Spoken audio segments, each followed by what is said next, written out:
Hello प्यारे बच्चों, आज की इस वीडियो हम लोग बात करने वाले हैं किसके बारे में, इथेनॉल के बारे में। तो चलिए इसे शुरू करते हैं। ये क्लास 10th केमिस्ट्री का चैप्टर नंबर 4 का एक टॉपिक है जिसमें हम लोग बात करेंगे किसके बारे में, प्रॉपर्टीज़ ऑफ इथेनॉल। तो पहले हम लोग जान लेते हैं कि इथेनॉल क्या है। इथेनॉल एक 2 कार्बन कंपाउंड है, मतलब कि इसमें 2 कार्बन होते हैं, जैसा कि नाम से ही पता चला है। क्यों? क्योंकि इसमें इथ आया है और ये अल्कोहल फंक्शनल ग्रुप का होता है। किस फंक्शनल ग्रुप का? अल्कोहल फंक्शनल ग्रुप का होता है। अब जो प्यारे बच्चों, जो इथेनॉल होता है उसका फार्मूला यदि हम लोग लिखने की बात करें तो इसका फार्मूला होता है C2H5OH, या फिर इसे कई लोग अपने तरीके में कैसे लिखते हैं CH3CH2OH। क्या लिखते हैं? CH3CH2OH। तो इन दोनों फॉर्म में क्या किया जाता है, इसे रिप्रेजेंट किया जाता है। तो यही है हमारा इथेनॉल। अब इथेनॉल का जो कॉमन नेम है वो अल्कोहल है। तो ये आपको पता होना चाहिए। इसे हम लोग कॉमनली क्या कहते हैं? अल्कोहल। मतलब आपको यदि आप बाज़ार में जाएँ तो कोई ये नहीं कहेगा कि ये इथेनॉल है, सभी लोग कहेंगे ये अल्कोहल है, ठीक है? अब इसकी बात करें फिजिकल प्रॉपर्टी की, तो ये रूम टेम्परेचर पे लिक्विड में रहता है। अरे इथेनॉल और कुछ नहीं, जो सभी लोग शराब पीते हैं ना, वही है इथेनॉल, ठीक है? उसी का एक कंपोनेंट है, ठीक है? मतलब कि ये हमारी मान लीजिए शराब है, तो उसमें 40% या फिर 30% जो भी कंपोजिशन होता है वो इथेनॉल का होता है। अलग अलग में अलग अलग कंपोजिशन होता है किसका? इथेनॉल का, ठीक है? और ये कॉमनली क्या होता है, मतलब कि लिक्विड होता है रूम टेम्परेचर पे। और इसका यूज़ किस लिए होता है? इसका यूज़ सॉल्वेंट के तौर पे होता है। अब ऐसा नहीं कि इसका यूज़ हमेशा खाली शराब में ही होता है, इसका यूज़ आयोडीन टिंचर जैसे मेडिसिन में भी होता है। और ये किसी इसकी सबसे ख़ास बात ये है कि वाटर में यानी H2O में आप इसे किसी भी प्रोपोर्शन में क्या कर सकते हैं? डिज़ॉल्व कर सकते हैं। मतलब कि H2O आप 5 ml ले लें, ठीक है? अब इसमें मान लीजिए 1 ml इथेनॉल डाल देंगे तो भी डिज़ॉल्व हो जाएगा, 2 ml इथेनॉल डाल देंगे तो भी डिज़ॉल्व हो जाएगा, 3 डाल देंगे तो भी हो जाएगा। मतलब कि किसी भी प्रोपोर्शन में वाटर के साथ ये डिज़ॉल्व हो जाता है, इसीलिए इसे बिटर सॉल्वेंट माना गया है, ठीक है? सॉल्वेंट क्या होता है, सॉल्यूट क्या होता है, एक बार थोड़ा-सा क्लियर कर देना चाहता हूँ। देखिए, मान लीजिए हमारा बीकर है, ठीक है? अब जो सॉल्यूट होता है वो हमेशा कम रहता है, जैसे कि 10% हो गया, 20% हो गया। लेकिन जो सॉल्वेंट होता है वो 80 से 90% होता है, ठीक है? तो ये गुड सॉल्वेंट होता है। क्या होता है? गुड सॉल्वेंट होता है। तो और वाटर के साथ किसी भी प्रोपोर्शन में डिज़ॉल्व होने की कैपेसिटी रखता है, ठीक है? ये इसकी कुछ प्रॉपर्टीज़ हैं।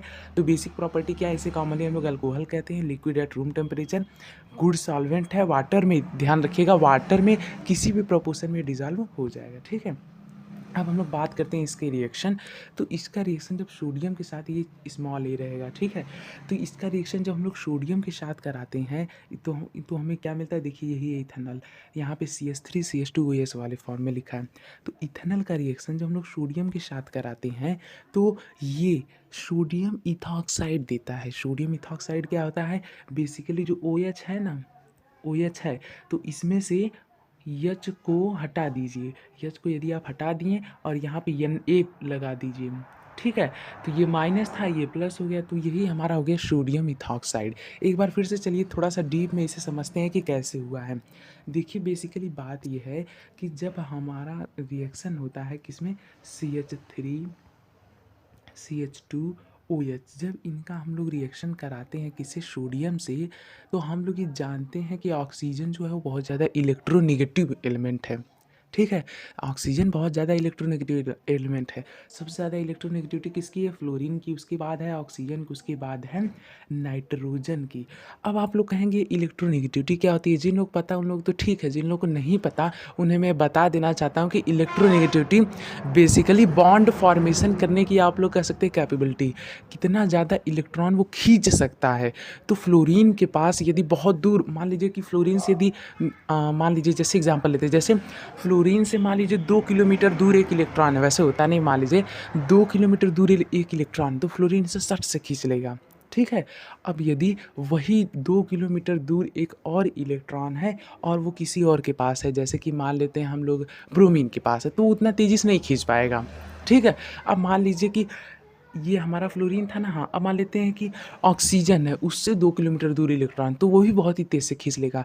तो इलेक्ट्रॉन को कौन कितना जल्दी गेन करता है, इसी को हम लोग इलेक्ट्रोनेगेटिविटी कहते हैं। इलेक्ट्रोनेगेटिविटी क्या होती है? इलेक्ट्रॉन को गेन कितना जल्दी आप कर ले रहे हैं, उसी की क्षमता। तो ऑक्सीजन जो है ना, ये बहुत ही बेचारा भूखा-प्यासा रहता है, मतलब कि इसे हमेशा कुछ न कुछ चाहिए होता है। तो ये क्या करेगा, ये देखिए यहाँ पे तुरंत ही क्या कर देगा, 1 सेकंड में थोड़ा-सा इसे क्लियर कर देता हूँ। हाँ, तो इलेक्ट्रोनेगेटिविटी पता चली, तो देखिए सबसे ज़्यादा इलेक्ट्रोनेगेटिविटी होती है फ्लोरीन की, उसके बाद ऑक्सीजन की, उसके बाद नाइट्रोजन की। 3 याद रखिए, बाकी आप लोग हायर क्लासेस में पढ़ेंगे। हायर नहीं, अगली क्लास में पढ़ेंगे 11th में। तो देखिए OH का जो बॉन्ड होता है, OH का जो बॉन्ड होता है, ये उतना स्ट्रॉन्ग नहीं होता है, जिसकी वजह से ये क्या करता है, ये जो O है यानी कि ऑक्सीजन है, जैसे ही इसे सोडियम दिखता है, और सोडियम बहुत ही रिएक्टिव मेटल है भी, तो सोडियम क्या करता है, इसे रिप्लेस कर देता है, किसे, H को। और ऑक्सीजन खुश भी रहता है कि चलो भैया मुझे तो इलेक्ट्रॉन मिल ही रहा है। तो इसी वजह से यहाँ पे क्या आ जाता है, Na आ जाता है। तो हमारा नेट क्या हुआ, अब हम लोग देखते हैं। देखिए पहले हमारा था CH3 CH2OH, CH3 CH2OH। अब हमारा क्या हो जाएगा, हमारा हो जाएगा CH3 CH2 और ओ रहेगा, उसके बाद हो जाएगा Na। ये है हमारा सोडियम इथॉक्साइड, ठीक है, यही है हमारा सोडियम इथॉक्साइड।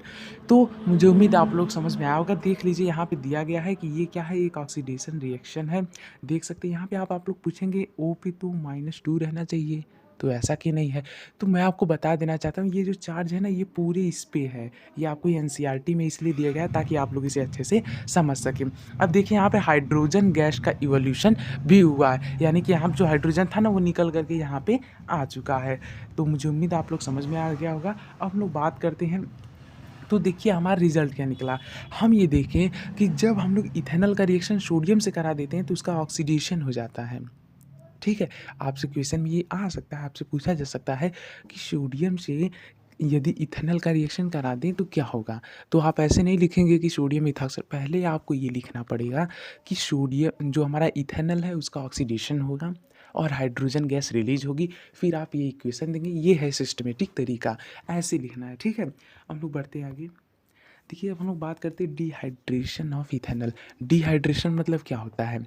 कभी कभी आपके साथ भी हुआ होगा कि जब आपने पानी को कम पिया होगा, आपको जैसे चक्कर वक्कर आने लगे या फिर सर दर्द करने लगा, और डॉक्टर के पास गए तो वो कहें डिहाइड्रेशन हो गया, ORS का घोल वोल दीजिए, ठीक हो जाएगा।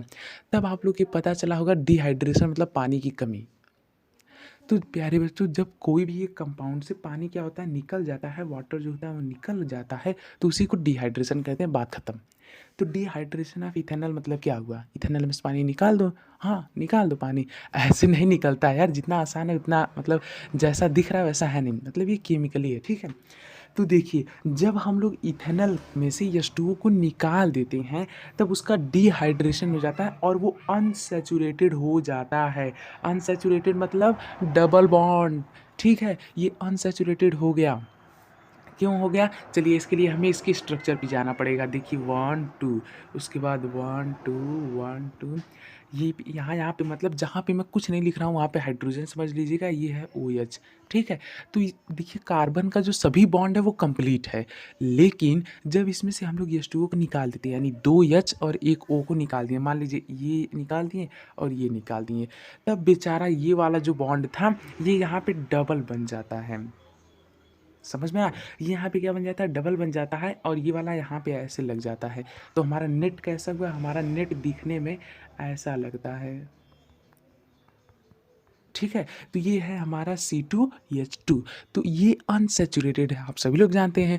तो आप लोगों को ये पता होना चाहिए कि H2SO4 एज ए कैटलिस्ट, यानी कि सल्फरिक एसिड को हम लोग कैटलिस्ट की तरह पे जब प्रयोग करते हैं, और इथेनॉल को क्या करते हैं, इथेनॉल को जब हम लोग इसकी प्रेजेंस में 443 डिग्री पे हीट करते हैं, तब क्या होता है, इथेनॉल का डिहाइड्रेशन होता है।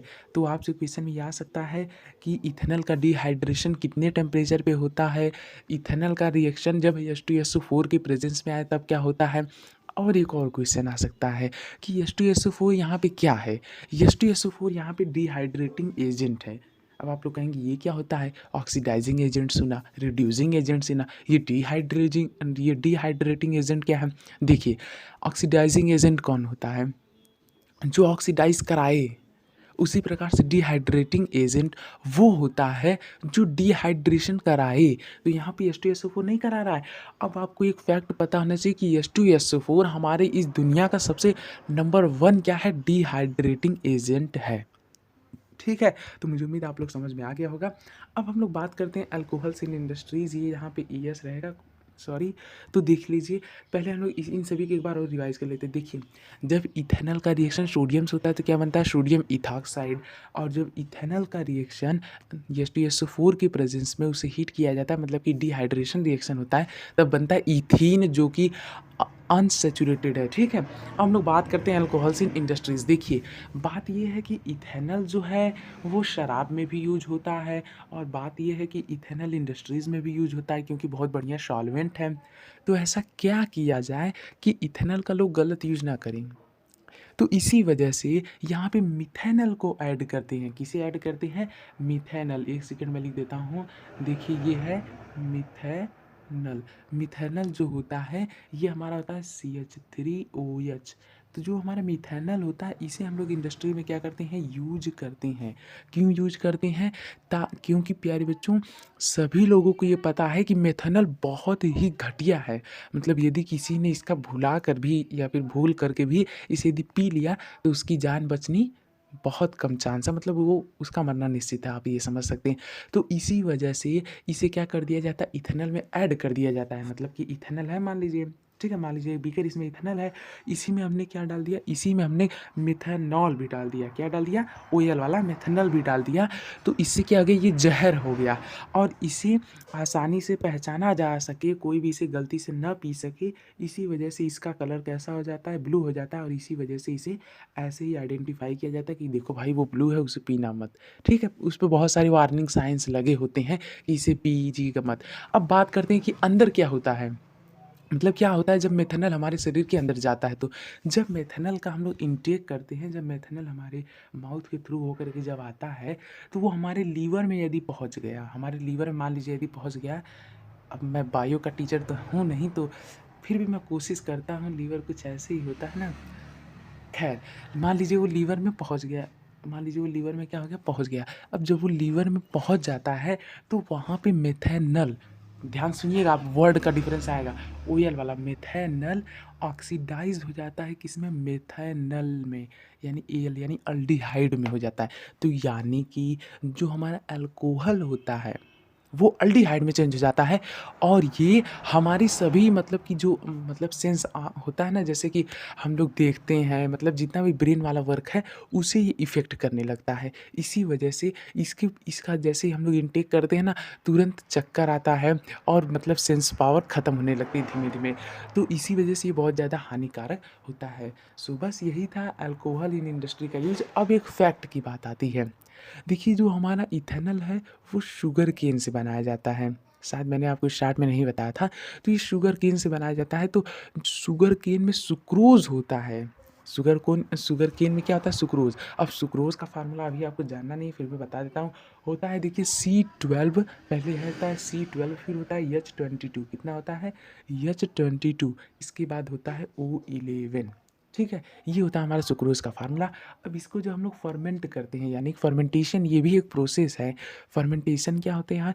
एंजाइम के प्रेजेंस में किसी चीज़ को तोड़ना इज कॉल्ड फर्मेंटेशन। अभी इतना ही याद रखिए, एंजाइम के प्रेजेंस में किसी भी चीज़ को तोड़ना इज कॉल्ड फर्मेंटेशन। तो फर्मेंटेशन में क्या होता है? जब इसका फर्मेंटेशन होता है तब बनाया जाता है इथेनॉल।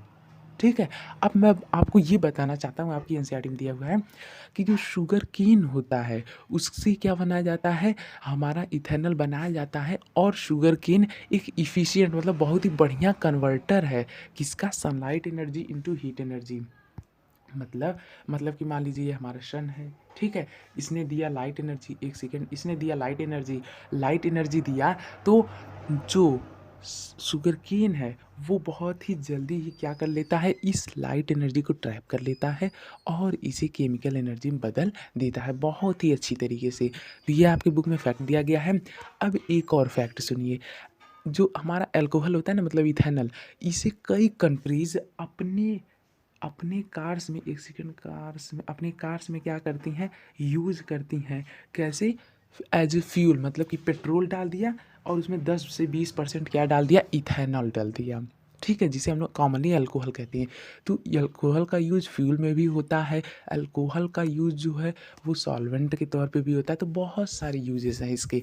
और आप लोगों को ये वाला प्रोसेस ध्यान रखना चाहिए कि बेसिकली इंडस्ट्रीज़ में जो मेथेनॉल होता है, यानी कि मेथेनॉल होता है, वो ऑक्सीडाइज़ हो जाता है मेथेनॉल में। दैट इज़ हमारा जो फंक्शनल ग्रुप होता है वो चेंज हो जाता है। कैसे चेंज हो जाता है? वो अल्कोहल से अल्डिहाइड में चला जाता है। कहाँ पे? लीवर में ऑक्सीडाइज़ होकर के। बाकी एक बार आप लोग अपने से पढ़ लीजिएगा, आप लोग सभी समझ में आ जाएगा। मुझे उम्मीद है आप लोग की वीडियो बहुत ही अच्छी लगी होगी। यदि यहाँ तक आ सकते हैं, चैनल को सब्सक्राइब कर लीजिएगा। सो थैंक यू, जय हिंद, मिलते हैं अगली वीडियो में।